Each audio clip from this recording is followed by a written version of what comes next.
Everyone knows the Gestapo, secret police, black uniforms, terror in the night. But here's what almost nobody talks about. The men who kept the money flowing, the ones who signed the paychecks, the administrators who made sure every arrest, every transport, every camp guard got paid on time. The bureaucrats with ledgers instead of guns. They thought paperwork would save them. They were wrong. May 8th, 1945. Germany surrenders. The Reich collapses. In Berlin, smoke rises from burning documents. In Munich, men in civilian clothes disappear into crowds. In Nuremberg, others try to blend in with refugees. These aren't combat soldiers. These aren't concentration camp guards. These are the middle managers of genocide, the finance officers, the supply chain administrators, the men who turned murder into a balance sheet.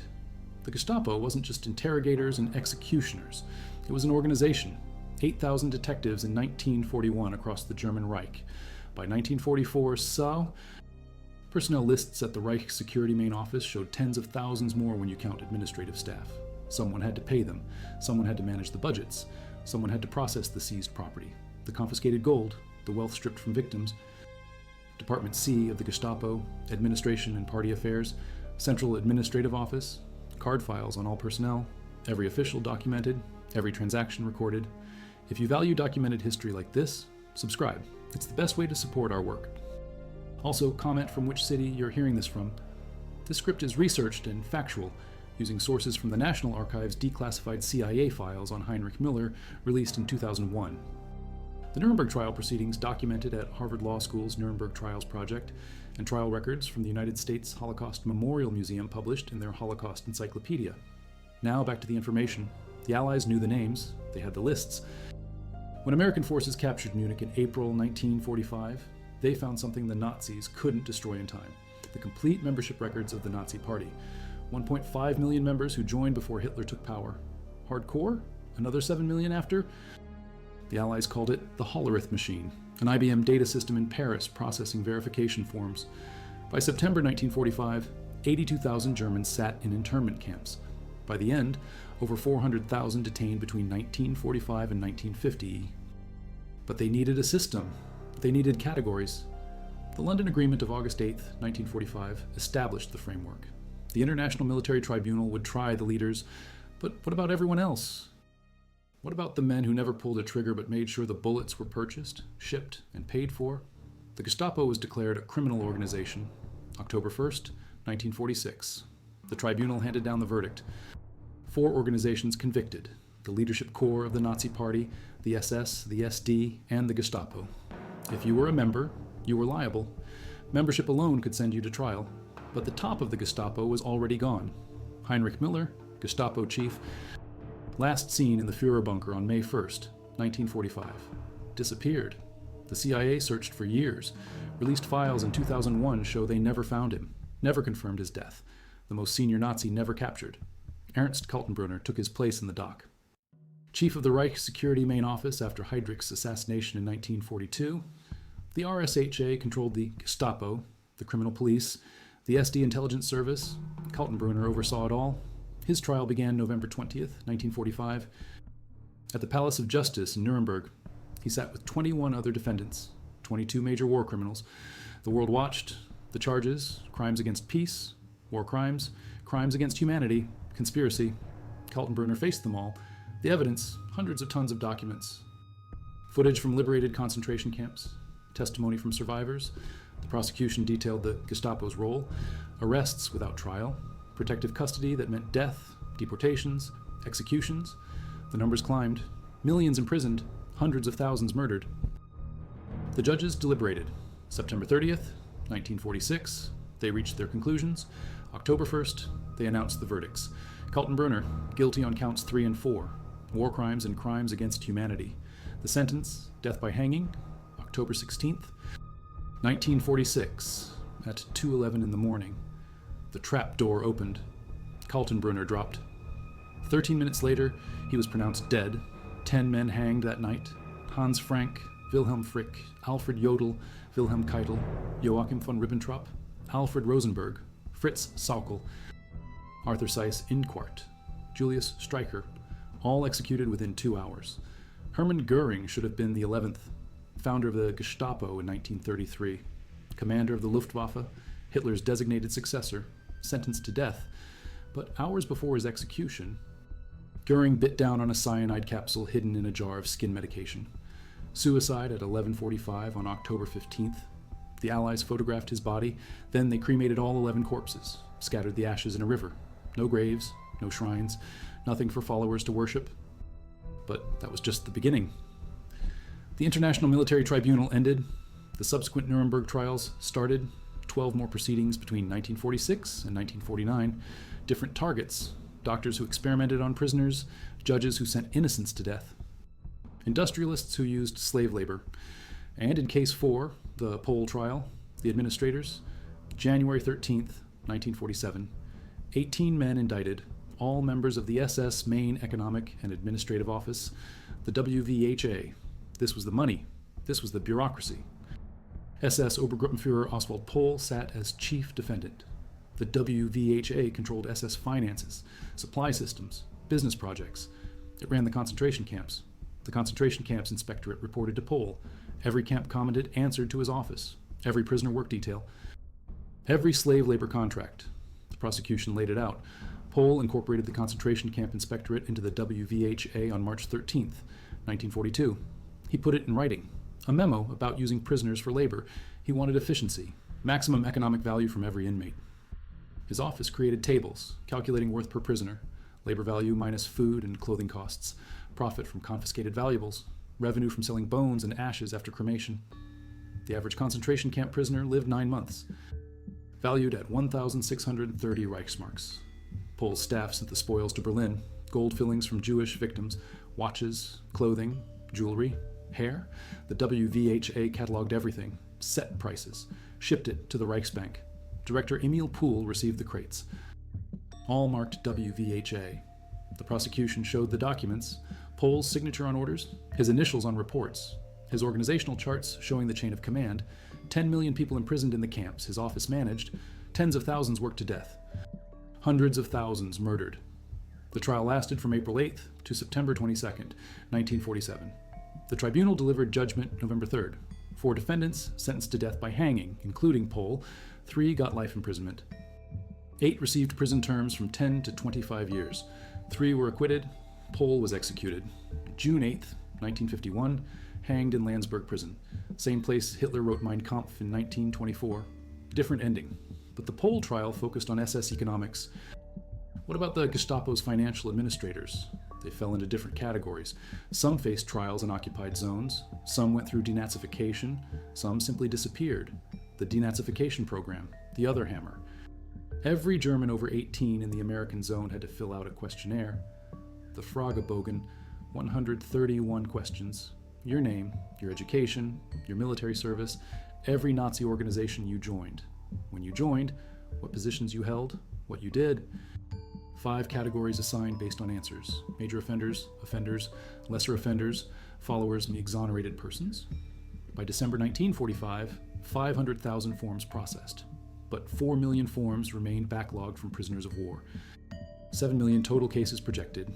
The Americans created 545 civilian tribunals, 22,000 staff members, German judges. Mostly, they had to work fast. 900,000 cases total. The machinery struggled, the system overwhelmed.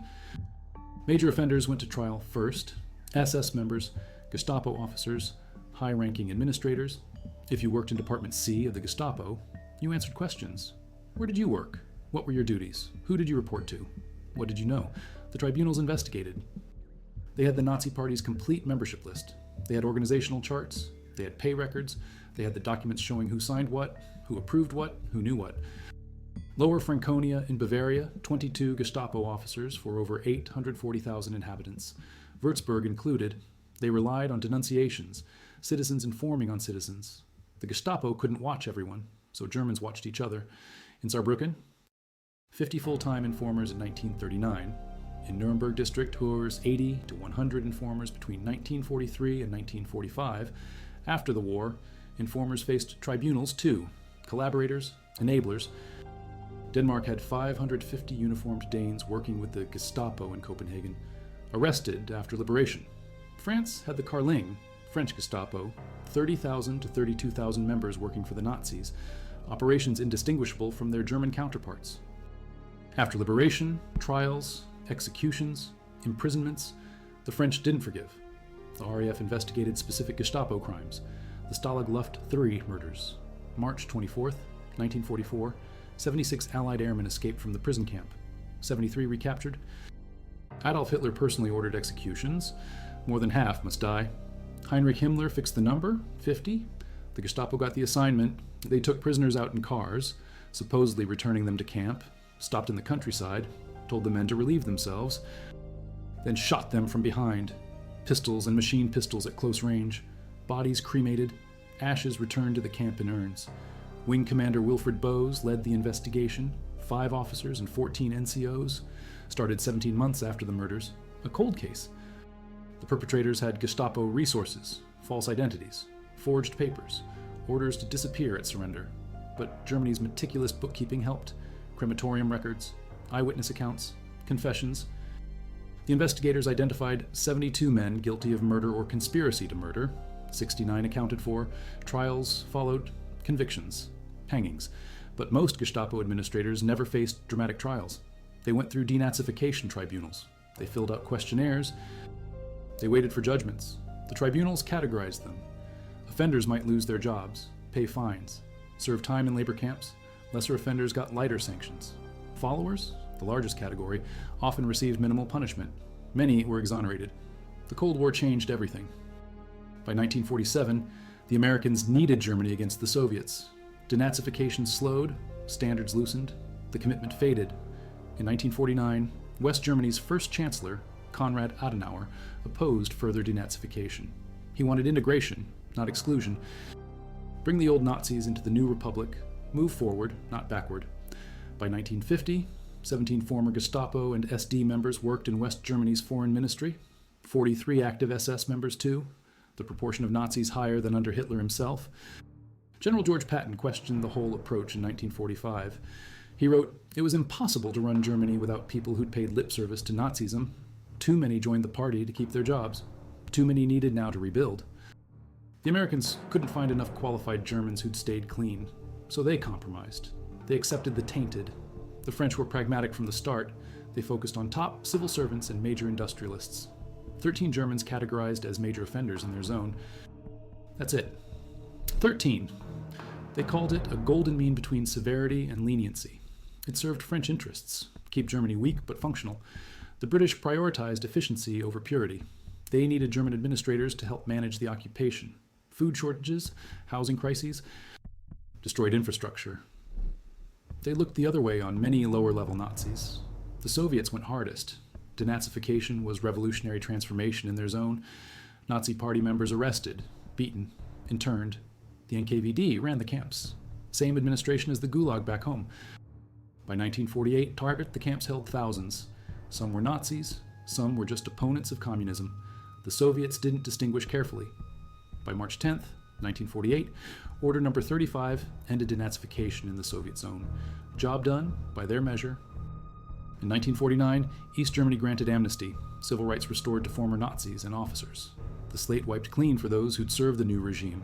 The American tribunals processed 13 million questionnaires in their zone, 3 million completed. Of 900,000 cases, the tribunals handled the load slowly. Many cases dragged on for years. Some were dismissed. Some resulted in convictions later overturned. Some ended in acquittals that outraged survivors. In 1946, 57% of Germans surveyed approved of denazification. By 1948, only 32%. By 1949, just 17%. And by 1953, 40% thought denazification had been harmful. Public opinion shifted. Germans wanted to forget. They wanted to rebuild. They didn't want to keep litigating the past. The tribunals responded to pressure.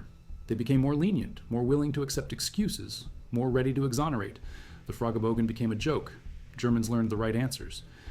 They blamed superiors. They claimed ignorance. They minimized their roles. The questionnaire asked about hair color, eye color, moles. Question 131, knowledge of foreign languages. It asked who you voted for in 1933, violating ballot secrecy. The absurdity undermined the seriousness. American personnel rotated home. Families wanted soldiers back. Replacements arrived unskilled and poorly trained. Many couldn't speak German. Those who could often lacked training in law or investigations. They depended on German interpreters and assistants, some of whom had Nazi pasts themselves. The system ate itself. Eisenhower estimated denazification would take 50 years when he started. By 1947, the Americans wanted out. The verdicts reflected the chaos. Some Gestapo administrative staff received harsh sentences. Others got off with warnings. Two men with identical roles might face completely different outcomes depending on which zone they were in, which tribunal heard their case, which judge presided, what day the judgment came down. The inconsistency bred cynicism. It bred resentment. It bred the sense that the whole thing was Victor's justice, arbitrary and unfair. The subsequent Nuremberg trials tried 183 defendants between 1946 and 1949. 77 got prison terms. 8 received life sentences. 12 were sentenced to death. 86 found not guilty. The acquittal rate, nearly half. Even among those convicted, many had sentences reduced. Commutations came fast. By 1951, pressure mounted to end imprisonments. The Federal Republic needed legitimacy. Holding thousands of Germans in Allied prisons undermined that, so they released them, commuted sentences to time served, sent them home. Oswald Pohl's co-defendants in the WVHA trial illustrate the pattern. Georg Lerner, death penalty, reduced to life, commuted to 15 years. Max Kiefer, life in prison, reduced to 20 years, commuted to time served by 1951. Hans Lerner, 10 years, commuted to time served by 1951. Hermann Puch, 10 years, commuted to time served by 1951. Erwin Tschentscher, 10 years, commuted to time served by 1951. Karl Mummenthay, life in prison, commuted to 20 years. Karl Sommer, death penalty, commuted to life, reduced to 20 years, out after serving less than a decade in most cases, free to live in the new Germany. This wasn't unique to the Pohl trial. Across all the Nuremberg proceedings, this pattern repeated. The Einsatzgruppen trial, mobile killing squads that murdered over 1 million people behind the Eastern Front. 24 defendants, 14 death sentences, 4 life terms. 2 20-year sentences, 1 10-year sentence, 3 acquittals. But the executions, only 4 carried out. The rest, commuted. By 1958, every convicted defendant was free. The ministry's trial went after government bureaucrats. 21 defendants from the Foreign Office and other Reich ministries. These were the policymakers, the ones who wrote the laws, the ones who implemented the orders, the ones who made the machinery run. 19 found guilty, 2 acquitted. Sentences ranged from 3 to 25 years, but like the others, early releases followed. The functionaries returned to positions in the new government. Some returned to the very ministries they'd served under Hitler. The judges in denazification tribunals faced impossible choices.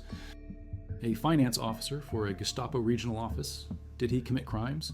Or was he just doing accounting? A procurement specialist who bought supplies for the secret police, was that a war crime? An HR administrator who processed personnel files, guilty or just a clerk? The lines blurred. Intent became impossible to prove. Everyone claimed they were just following orders. Everyone claimed they didn't know. Everyone claimed they had no choice. The Nuremberg defense, superior orders, it didn't work for the top defendants. The International Military Tribunal rejected it. But lower down the chain, it worked better. Tribunals accepted it more often. A paymaster who processed funds for Gestapo operations, he didn't arrest anyone. He didn't interrogate anyone. He didn't kill anyone. He just moved numbers in ledgers. Was that enough for a conviction? Sometimes yes, often no. It depended. The British conducted their own trials in their occupation zone. The focus, war crimes with direct evidence, concentration camp guards, Gestapo officers who personally tortured prisoners, commanders who ordered executions. They prosecuted 1085 cases by 1948. Over 300 death sentences handed down, but administrative staff, rarely targeted, too hard to prove individual guilt, too many layers of bureaucracy, too much plausible deniability. The French went after collaborators more than Germans. In France itself, trials of the Carling members lasted years. Thousands prosecuted, hundreds executed. In the French occupation zone of Germany, the approach stayed practical. Focus on the top, ignore the bottom. Keep the machinery running. The French zone stayed orderly, administered by Germans who knew how things worked, Nazi past or not. In Eastern Europe, the trials took different forms. Poland prosecuted thousands. Rudolf Höss, commandant of Auschwitz, hanged in 1947 at the camp itself. Amon Goeth, commandant of Płaszów, hanged in Krakow in 1946. Joseph Bühler, Hans Frank's deputy in occupied Poland, executed in 1948. These were the visible criminals. the ones whose actions left bodies and survivors who could testify. But Gestapo finance staff who worked in Berlin or Munich, harder to connect to specific crimes, harder to extradite, harder to prosecute successfully. The Czechoslovaks tried their own. Approximately 32,000 people prosecuted for collaboration. In Hungary, 26,000 faced courts for treason, war crimes, or crimes against humanity during the war. Norway tried Vidkun Quisling, their puppet prime minister, found guilty of murder and high treason. Executed October 24th, 1945. The pattern held across liberated Europe. The leaders faced justice. The collaborators faced judgment. But the bureaucrats, many slipped through. The Gestapo had been declared criminal as an organization, but proving individual membership meant something could be complicated. The tribunal at Nuremberg excluded certain groups from collective guilt. If you joined before October 1939, full liability. If you joined after style but served in an operational capacity, still liable. But what about clerks assigned to Gestapo offices from regular police forces? What about secretaries? What about drivers? The definitions got murky. The tribunals struggled. In the American zone, the tribunals created the 5 categories, but applying them required judgment calls. A man worked in Gestapo Department C, Administration and Party Affairs, from 1941 to 1945. He managed budget allocations. He signed requisition forms. He processed payroll. He never arrested anyone, never participated in interrogations, never witnessed an execution. What category? The tribunal had to decide. Evidence presented. Witnesses called. The defendant testified. Sometimes he walked free. Sometimes he got 5 years. Sometimes 10. The next defendant, nearly identical circumstances, got a different result in a different tribunal. Klaus Barbie escaped. The butcher of Lyon. Gestapo, chief in France. Responsible for deporting Jews, torturing resistance fighters, murdering civilians. He fled to Bolivia after the war with help from American intelligence. Lived free until 1981. Extradited to France. Tried in 1987. Life imprisonment for crimes against humanity. Died in 1991. But how many others escaped? How many fled to South America, to the Middle East? To safe havens where extradition wouldn't reach them? Hundreds? Thousands? The exact number unknown. Adolf Eichmann fled. Gestapo, head of Jewish affairs, responsible for organizing the deportation of millions to death camps. He reached Argentina, lived under an assumed name. Israeli agents captured him in 1960, taken to Israel, tried in 1961. Hannah Arendt covered the trial for The New Yorker. She coined the phrase, the banality of evil. Eichmann wasn't a monster. He was a bureaucrat. He followed orders. He organized logistics. He made genocide efficient, hanged in 1962. But he lived 15 years in freedom after the war ended. Joseph Mengele escaped, the angel of death from Auschwitz. Not Gestapo, but SS, medical experiments on prisoners, selection of victims for gas chambers. He fled to South America too, Brazil, eventually. Died in 1979, a swimming accident. Never captured, never tried. The manhunt lasted decades, found nothing. His remains identified by DNA testing in 1985, but he died free. Heinrich Müller disappeared. The Gestapo chief. Last seen May 1st, 1945 in Berlin. Reported dead, body never found. The CIA searched for decades. Files released in 2001 showed the extent of the hunt. Sightings reported in East Germany, in Czechoslovakia, in Switzerland, in South America. None confirmed. Every Heinrich Müller investigated, and there were many common German name, turned out to be someone else. The real Gestapo Müller vanished. If he died in Berlin in May 1945, his body was never identified. If he escaped, he succeeded completely. The highest-ranking Nazi never accounted for. Richard Glucks, head of concentration camps inspectorate, wasn't tried. He reported to Pole, managed every camp commandant, directly responsible for atrocities across the system. But at the Pole trial, his seat stayed empty. Glucks had died. Some sources say suicide as the war ended. Some say he died in the chaos of the collapse. Either way, no trial, no execution, no justice. The denazification tribunal started strong and weakened quickly. In 1945 and 1946, determination and resources flowed. By 1947, fatigue set in. By 1948, the Cold War redirected attention. By 1949, West Germany was becoming an ally against the Soviet Union. The Americans needed German cooperation. That meant reconciliation, not prosecution. It meant looking forward, not back.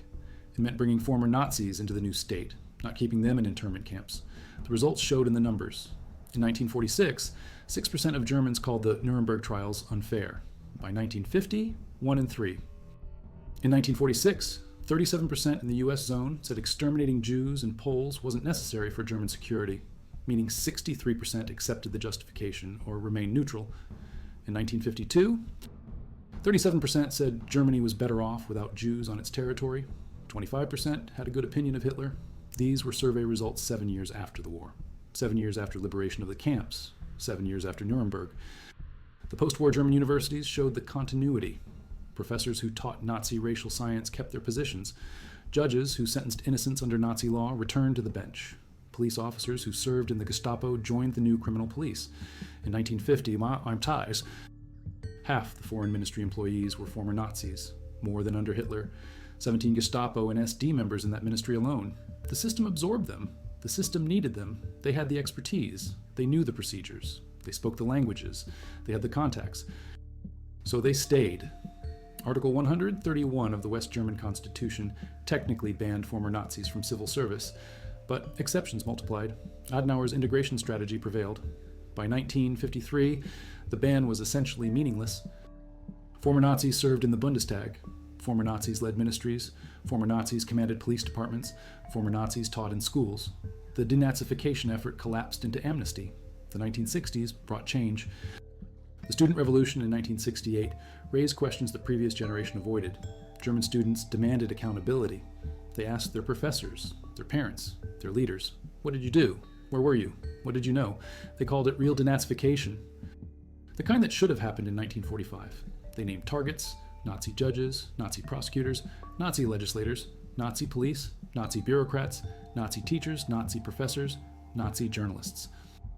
Even Chancellor Kurt Kiesinger faced criticism. He'd been a party member under Hitler. The Frankfurt Auschwitz trials of 1963 through 1965 marked the shift. 22 former camp personnel tried in German courts. This wasn't Allied justice. This was Germans trying Germans for German crimes against German victims, and victims of every nation. The testimony filled newspapers. Television showed the proceedings. A generation learned what their parents' generation did, or permitted, or ignored. But by then, decades had passed. Many perpetrators were dead. Many lived in countries without extradition. Many had covered their tracks too well. The bureaucrats, especially. The administrators who moved the papers, processed the forms, signed the requisitions, balanced the books. They left no bodies behind. They left numbers in ledgers, memos in files, signatures on orders. Connecting those signatures to specific crimes required effort, resources, time, and political will. The political will ran out fast. In East Germany, the process went differently. The Soviets targeted class enemies as much as Nazi criminals, capitalists, landowners, business owners, middle-class professionals. If you were wealthy and a Nazi, you lost everything. If you were just wealthy, you might lose everything anyway. The Soviets used denazification as cover for social revolution. By 1948, they declared it complete. The German Democratic Republic announced in 1949 that former Nazis and military officers had their rights restored. The slate clean. But the Communist Party controlled who benefited. Loyalty to the new regime mattered more than the old one. John Demjanjuk's case showed how long justice could take. Ukrainian guard at Nazi death camps, worked at Sobibor, possibly Treblinka, emigrated to the United States after the war. Became a citizen, lived quietly in Ohio, discovered in the 1970s, extradited to Israel in 1986 for trial, convicted as Ivan the Terrible of Treblinka, death sentence, overturned on appeal, identity uncertain, returned to the US, then extradited to Germany in 2009, tried as accessory to murder of 27,900 people at Sobibor, convicted in 2011 at age 91, died in 2012 before appeals completed, 66 years after the war ended. That's how long it took. And he wasn't even Gestapo. He wasn't an administrator. He was a guard. The Gestapo administrators who stayed in Germany, kept their heads down, filled out the questionnaires correctly, and accepted lower category classifications, mostly went free. They paid fines. They lost positions. They waited out the restrictions. Then they returned. They took jobs in the private sector. They worked as accountants, procurement specialists, HR managers, the same skills they'd used in the Reich, now applied in the Federal Republic. Some worked for the same companies that had used slave labor. Some worked for firms that bought stolen Jewish property. The continuity was remarkable. The system absorbed them. The British intelligence services recruited some. So did the Americans. In the Cold War, Soviet intelligence was the threat. Former Gestapo officers knew Soviet methods. They spoke Russian. They understood communist organization. So British MI6 and American CIA used them, ignored their pasts, focused on their utility. Klaus Barbie worked for American intelligence for years before escaping to Bolivia, not despite his Gestapo background. Because of it, he had skills, he had knowledge, he had no qualms about methods, useful in a certain light. The final accounting never came. The tribunals processed hundreds of thousands of cases, but millions of Germans participated in the Nazi state in some capacity. You can't try everyone. You can't punish everyone. Society can't function if you exclude everyone tainted. So compromises got made. Standards loosened. Categories shifted. Exonerations increased. And the bureaucrats, the administrators, the paymasters, they blended back in. They weren't the public faces of evil. They weren't the ones in photos torturing prisoners. They were the ones behind desks, in offices, managing the machinery that made torture possible. And that made them easy to overlook, easy to forgive, easy to reintegrate. The historical record shows this clearly. The CIA files on Miller from 2001, the Nuremberg trial documents at Harvard Law School, the Holocaust Encyclopedia from the United States Holocaust Memorial Museum, the denazification records from the National Archives, tens of thousands of pages. They document the trials, they document the sentences, they document the outcomes, and they document the pattern. The higher the rank, the harsher the judgment, the lower the rank, the more likely the acquittal, and the more administrative the role, the better the chance of walking free. The excavation at a Berlin construction site in 2014 found something unexpected. Mass grave, dozens of bodies, some in Wehrmacht uniforms, some in civilian clothes, DNA testing, forensic analysis, historical investigation, still uncertain who they were. Possibly last defenders of Berlin, possibly victims of Soviet revenge, possibly suicides when the end came. The grave showed Berlin in May 1945. Chaos, death, and no record. How many Gestapo administrators died in that chaos, identities lost forever? How many fled west before the Soviets arrived and claimed to be refugees? How many simply changed names and started over? The Gestapo's administrative apparatus disappeared into history, not with show trials, not with hangings at Nuremberg, but with questionnaires, tribunals, commuted sentences, and amnesties. Some faced justice. Kaltenbrunner hanged, Pohl hanged, others tried and convicted. But most went through denazification, most got lesser offender or follower classifications, most paid fines, served short terms, or simply waited it out. And then they returned. They lived, they worked, they retired, they died in their beds, decades later, names never publicly connected to their wartime roles. The lesson wasn't in the dramatic courtroom moments. It wasn't in the footage of hangings. It was in the mundane reality of post-war Germany, a society that needed to function, that needed administrators and accountants and managers, that couldn't exclude 8.5 million Nazi Party members and millions more in affiliated organizations. So it didn't. It made choices. It prioritized some prosecutions and abandoned others. It focused on the visible criminals and overlooked the invisible ones. The bureaucrats of genocide, the ones who made sure the system ran smoothly, largely escaped the reckoning. That's the brutal fate of Gestapo Paymasters after World War II. Not firing squads, not mass executions, not even long imprisonments in most cases. Instead, paperwork, classifications, fines, short terms, early releases, and reintegration. The banality of evil met the banality of justice. And in that meeting, most walked away.